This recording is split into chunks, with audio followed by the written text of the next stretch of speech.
Libo-libo ng pasaherong nakinabang sa unang araw pa lang ng 12-day free ride sa MRT at LRT. Sa MRT3, halos 12,000 na mga lolo't lola ang nabigyan po ng libreng sakay habang mga estudyante naman ang nakinabang dito ngayong araw.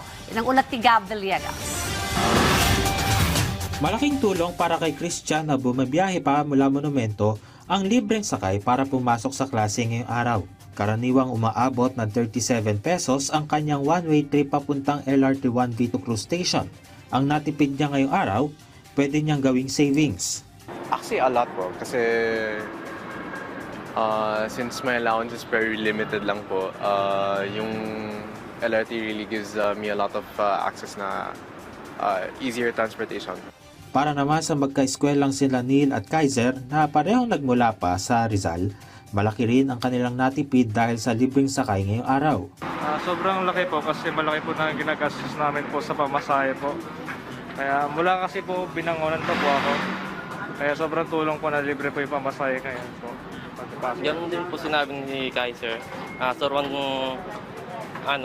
nakabawas sa gastusin ng mga estudyante din. Ngayong araw kasi ang ikalawang araw ng 12 Days of Christmas libreng sakay ng Department of Transportation kung saan mga estudyante ang nakinabang.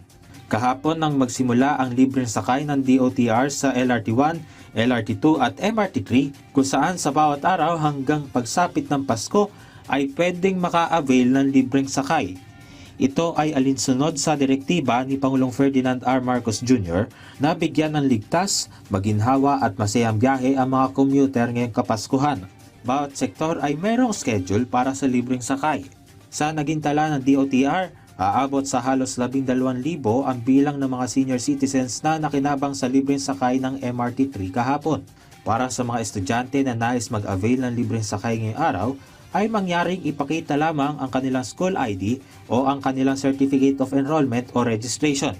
Bukas naman, mga overseas Filipino workers at ang kanilang pamilya ang maaaring maka-avail ng libreng sakay sa mga tren. Gab Villegas para sa Pambansang TV sa Bagong Pilipinas.